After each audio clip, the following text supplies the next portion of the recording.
आज $110 घाम निघाला यांचा, $110. आम्ही $147 सुद्धा 72 रुपये पेट्रोल, 58 रुपये डिझेल हे देत होतो आणि गॅस सिलेंडर हे 412 रुपयाला मिळत. यांनी सांगितलं होतं मोदी सरकार आल्यावर 35 रुपयात पेट्रोल देऊ, 200 रुपयात गॅस सिलेंडर देऊ. आज गॅस सिलेंडर सुद्धा 1000 रुपयाच्या वरती बऱ्याच ठिकाणी गेलेला आपण पाहतो आहे.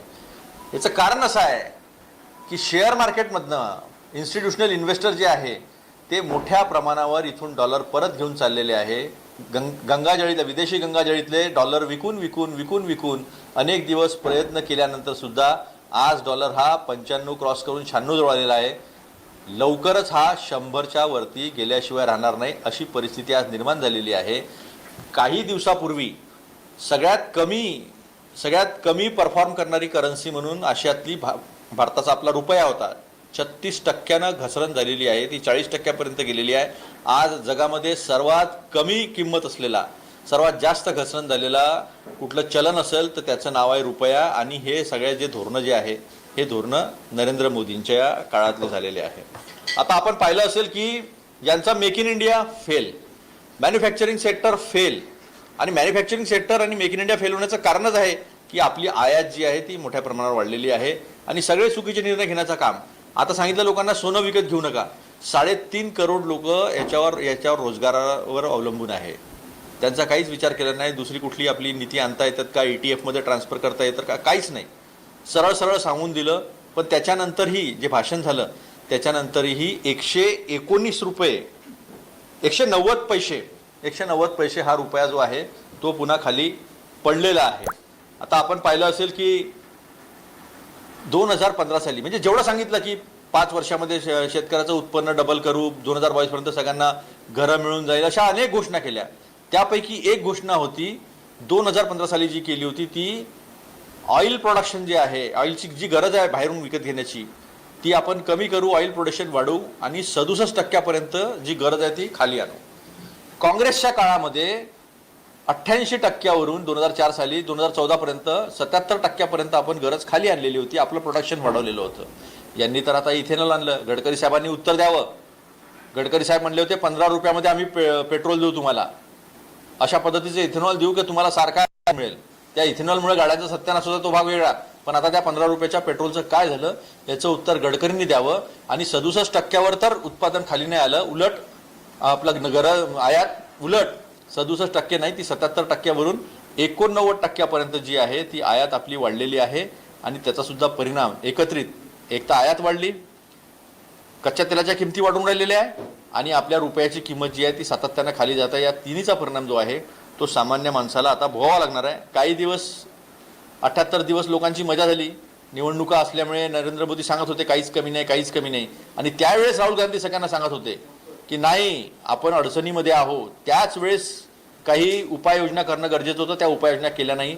आजही आपल्या माध्यमातून मी जनतेला सांगू इच्छितो की जे स्वस्त तेल रशियाकडून भेटलं होतं युक्रेनच्या युद्धाच्या वेळेस त्याचा सगळा फायदा रिलायन्स आणि नायराने घेतलेला आहे. डायनामिक फ्युएल प्राइसिंग तुम्ही पद्धत अडॉप्ट केली होती. त्याचा अर्थ असा होता की जर तेलाच्या किमती वाढल्या तर बोजा ग्राहकांवर टाकायचा, तेलाच्या किमती कमी झाल्या तर मग त्या कमी किमती ज्या आहेत त्या ग्राहकांना केल्या पाहिजे. पण तसं न करता काँग्रेसच्या काळामध्ये जे 3 रुपये 46 पैसे 9 रुपये 56 पैसे ही जी एक्साईज ड्युटी होती ती 32 आणि 33 रुपयापर्यंत खाली नेली. नंतर मग दबावामध्ये 10 रुपये कमी केलेली आहे. पण आजही काँग्रेसच्या स्तरावर यांच्या एक्साईज ड्युटी नाहीत, त्या पुष्कळ जास्त आहे, 400 500 800 पटींनी जास्त आहेत. आणि जे गडकरी साहेब सांगतात की मी कोणाकडनं पैसा घेत नाही, मी सरकारकडनं पैसा घेत नाही, मी असेच रस्ते उभारतो, त्यांनी याचं उत्तर द्यावं की तुम्ही 1 रुपया रोड इन्फ्रास्ट्रक्चर सेस UPA काळात असलेला हा 18 रुपयापर्यंत नेला. एवढ्याने तुमचं पोट भरलं नाही तर 2020 सालीच्या बजेटमध्ये नवीन ॲग्रिकल्चर इन्फ्रास्ट्रक्चर सेस हा 2 रुपये आणि 4.5 रुपये लोकांवर लादला आणि लोकांच्या हाडातून रक्त पिलं. तुम्ही 43 लाख कोटी सामान्य माणसाकडनं या काळांमध्ये पैसा काढला कंपन्यांनी आणि सरकारने एक्साईज ड्युटीच्या माध्यमातून. मग आता ते स्क्वेअर ऑफ का करत नाही? आता तुम्ही लोकांना त्याच्यातनं फायदा का देत नाही आणि कंपन्या तोटा का सहन करत नाही? एवढा नफा सहन केल्यानंतर याचं उत्तर सरकारने जे आहे ते जनतेला द्यायचं आहे. जनतेला सातत्यानं मूर्ख बनवणं जे आहे ते योग्य नाही आहे. आता जी ट्रेड डील अमेरिकेसोबत केलेली आहे ती निगेटिव्ह आहे. त्यांना त्यांच्या इकडं हजारो हेक्टरची शेती जी आहे ती एका शेतकऱ्याकडे असते आणि आपल्याकडे 1 आणि 2 एकर. मेकनायझेशन कमी, मशिनीकरण कमी आहे आपल्या इथे. त्यांना उत्पादनाची किंमत फार कमी पडते आपल्यापेक्षा आणि आपल्याला जास्त पडतं उत्पादनाची किंमत. अशा परिस्थिती स्वस्त आणि मोठ्या प्रमाणावर जेव्हा सोयाबीन येईल, गहू येईल, गाईचं दूध येईल. दूध तुम्हाला माहिती आहे, सुधांशू त्रिवेदी सांगतात तो मिथून आहे, मिथून. हे सगळे खोटे बोलणे धंदे बंद करा. शेवटी परिणाम जो आहे तो निगेटिव्ह या देशातल्या शेतकऱ्यावर होणार आहे. आज जे देवेंद्र फडणवीस पहिले सांगत होते की 2400 रुपये कांद्याला प्रति क्विंटल आम्ही भाव देऊ, ते आज 1200 रुपयेसुद्धा द्यायला तयार नाही आहे.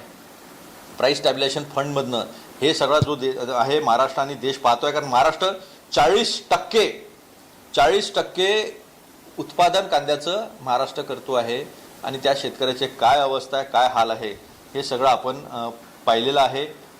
अमेरिकेचा जो जाण्याचा प्रयत्न केला, पण अमेरिका चायना जो आल्यामुळे आपण एकटे पडलेलो आहोत आणि रशिया आणि इराण यांच्यासोबत आपण व्यवस्थित ज्या पद्धतीचे संबंध ठेवायला पाहिजे ते न ठेवल्यामुळे आज तिथून आपल्याला स्वस्त तेल मिळत नाही आहे. ही दुसरी चूक आहे विदेशी धोरणाची, की ज्याच्यामुळे रशिया आपल्याला स्वस्त तेल द्यायला तयार, रुपयाच्या बदल्यात तेल द्यायला तयार, इराण रुपयाच्या आणि वस्तूच्या बदल्यात तेल द्यायला तयार, पण आपण इस्रायलला बाप बनवला आणि अमेरिकेच्या इप्स्टीन फाईल आणि अदानी यांच्यासाठी संपूर्ण शेतकऱ्यापासून सामान्य मध्यमवर्गीय हिंदू लोकांचं जे नुकसान आहे ते नुकसान या नरेंद्र मोदींनी केलेलं आहे.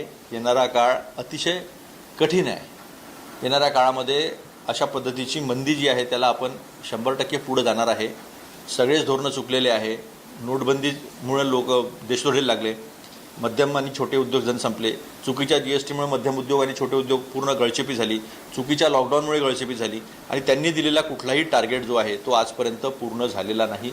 या सगळ्याचा परिपाक जो आहे तो परिपाक म्हणजे आज आपण या संकटामध्ये फसलेलो आहोत.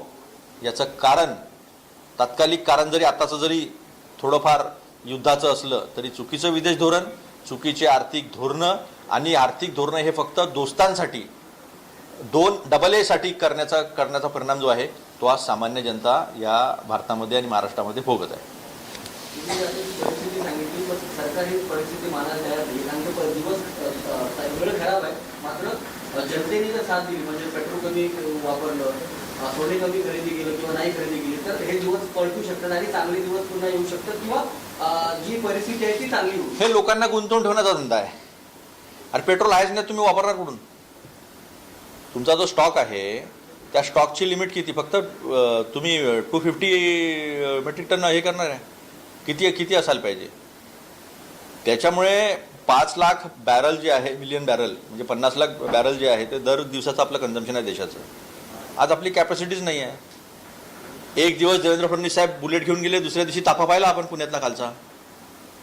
प्रश्न तो लोकांना गुंतवून ठेवणे आहे, लोकांचं लक्ष दुसरीकडे नेणं आहे आणि आम्ही चुका नाही केल्या, आंतरराष्ट्रीय परिस्थितीमुळे असं झालं असं हे सांगणारे लोक आहे. आमच्या काळात $147 पर बॅरल गेलं होतं, आता 110 आहे.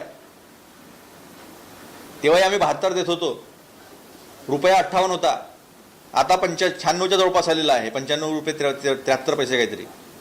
आर्टिफिशियल इंटेलिजन्सच्या रेसमध्ये कमी पडल्यामुळे भारतीय स्टॉक एक्सचेंजचा जो वेटेज होता 19%चा तो 7%नी कमी होऊन 11% खाली आलेला आहे आणि त्याच्यामुळे हे पैसे सगळे बाहेर जात आहे.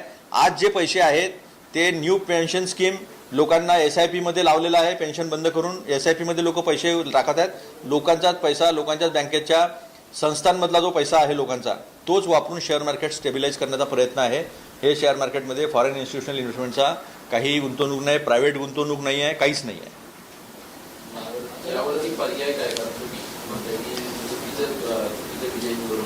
यावरती योग्य ते आर्थिक धोरणं अवलंबले पाहिजे. 2008 साली जेव्हा आर्थिक मंदी होती त्यावेळेस बेलआउट पॅकेजेस दिले होते, मनरेगासारखी स्कीम करून लोकांच्या हातामध्ये पैसा टाकला होता. प्रायव्हेट कन्झम्पशन आणि डोमेस्टिक कन्झम्पशन ज्याला आपण म्हणतो घरेलू क्षमता जी आहे ती मोठ्या प्रमाणावर वाढवली होती आणि जेव्हा जग मंदीमध्ये होतं तेव्हा भारताचा ग्रोथ रेट 2010चा 10.73% होता, 11% जवळपास होता. हे मनमोहन सिंग साहेबांचं होतं, ज्यांना हे काही काही बोलतात किंवा बोलत होते. आणि हे जेव्हा सगळं काही व्यवस्थित होतं, पेट्रोल क्रूड ऑइल म्हणजे कच्च्या तेलाच्या किमती ह्या $30 कमी आल्या होत्या. त्यानंतर यांनी एक्साईज लावून लोकांच्या हाडातनं रक्त काढलं, 43 लाख कोटी कमवले. धोरणं वेगळे होते आणि वेगळ्या पद्धतीने केलं. काय झालं मेक इन इंडियाचं काहीच तुम्हाला सांगणार नाही. काय झालं स्मार्ट सिटीचं काहीच तुम्हाला सांगणार नाही. स्मार्ट सिटी योजना बंद झालेली आहे आणि राज्यावर सगळा बोजा टाकला. आता तर मनरेगाचा 40% खर्च हा राज्यांना करायचा आहे. राज्यांकडे पैसेच कुठे आहे? दारूवरचा आणि पेट्रोलवरचा टॅक्स वाढवण्याशिवाय राज्यांकडे पैसे कुठे आहे?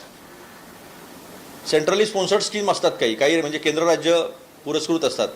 काही योजनांमध्ये 70% केंद्र, 30% राज्य, 50% केंद्र, 50% राज्य. ते काढून टाकलं. फायनान्स कमिशनप्रमाणे आम्ही 32% 42% तुम्हाला फायनान्स करू असं करून राज्यांना संपवलं. राज्यांच्या अर्थव्यवस्था ह्या डबघायला येण्याचं कारण भारत सरकारचे चुकीचे आर्थिक धोरण आहे. आज डेट टू GDP रेशो म्हणजे आपलं उत्पन्न आणि आपलं कर्ज हा 88% आलेला आहे. मुख्यमंत्री म्हणतात की राज्यावर कधीतरी महाराष्ट्रातली जरी ऊर्जा संकट असं नाही, आपल्याकडं मुबलक असं ऊर्जा आहे, त्याच्यामुळे आपल्या मराठी माणसांनी किंवा महाराष्ट्राच्या जनतेने चिंता करू. त्यांना सांगा आता गटराती पाणी राहिलं नाही, गॅस कुठून काढायची?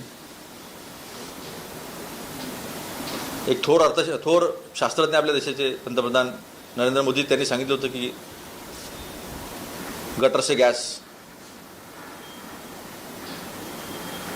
आज मग वाशिममध्ये अनेक ठिकाणी पेट्रोल पंपावर, डिझेल पंपावर मारामाऱ्या का सुरू आहे?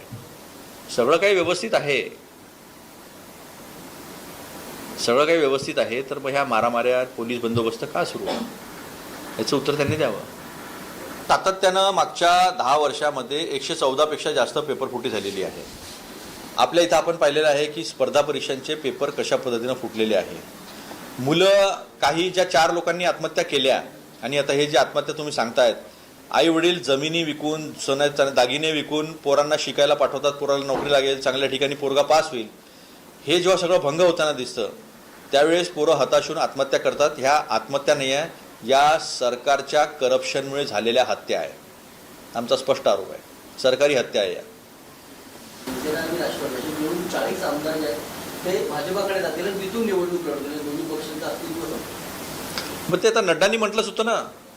रोहित पवारांच्या या स्टेटमेंटशी मी सहमत आहे. नड्डाजींनी म्हटलं होतं की 2024 नंतर कुठलाही प्रादेशिक पक्ष हा राहणार नाही. त्या पद्धतीनं BJP काम करते आहे. आता कोण ED, इन्कम टॅक्स, CBI, कोण कोणत्या दबावामध्ये आहे, फंड मिळत नाही ह्या दबावामध्ये कोण आहे आणि कोणाला BJPमध्ये गेल्याशिवाय शांत झोप येणार नाही आहे, अशा 40 लोकांची यादी रोहित पवारांकडे असावी, माझ्याकडे नाही येते. पण सातत्यानं अशा बातम्या येत असतात की अजितदादा पवारांची राष्ट्रवादी फुटणार आहे, एकनाथ शिंदेंची शिवसेना फुटणार आहे, अशा सातत्यानं बातम्या येत आहेत. आता यांच्यासोबत सत्तेत गेल्यानंतरही फुटणार आहे म्हणजे चालवतं कोण आहे? हे आता कटपुतले आहे. हातात दोर कोणाच्या आहे? भाजपच्या आहे. तर विधान परिषदेच्या उमेदवारीकरता विकास आघाडीमध्ये बरीचशी चर्चा झाली आणि जे सहयोगी पक्ष आहेत उद्धव बाळासाहेब ठाकरे उद्धव ठाकरेंनीच त्या ठिकाणी प्रतिनिधित्व केलं पाहिजे. मात्र गेल्या वेळी जेव्हा उद्धव ठाकरे विधान परिषदेत आमदार होते तेव्हा त्यांचं हजेरी पुस्तक आता समोर आलंय. जवळपास 31% इतकीच हजेरी उद्धव ठाकरेंची विधान परिषदेत होती.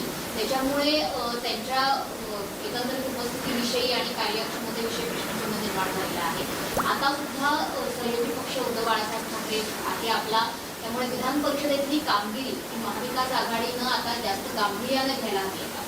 त्याच्यातून तुमचे जे आता उमेदवार होते ज्यांचा कार्यकाळ समजा राजेश राठोड त्यांची पूर्णपणे म्हणजे 100% अटेंडन्स ही दाखवली गेलेली आहे. मोदींची किती आहे उपस्थिती? मोदींची उपस्थिती अतिशय कमी आहे. उद्धव ठाकरेंची 31% तरी आहे, पण मोदींच्या संदर्भामध्ये प्रश्न उपस्थित होत नाहीत. ते फक्त टिंगलटवाळी करायला लोकसभेत येतात. राहुल गांधींना काहीतरी म्हणतील, काँग्रेसला काहीतरी म्हणतील, नेहरूजींच्या बाबतीत काहीतरी देतील. याच्या व्यतिरिक्त त्यांनी देशाला काही दिलं आहे का त्यांच्या भाषणातनं? काँग्रेस ही घुबडाची अवलाद आहे आणि शेतकऱ्यांसाठी त्यांनी काही केलं नाही असा आरोप यांनी केला. सदाभाऊ खोत ते घुबडच आहे. ते स्वतः घुबड आहे, दुसऱ्याला काय घुबड? तेच ना ते कडकनाथच्या टाळूवरचं लोणी खाणार आहे, कडकनाथ कोंबडीच्या. ते स्वतः घुबड आहे ते.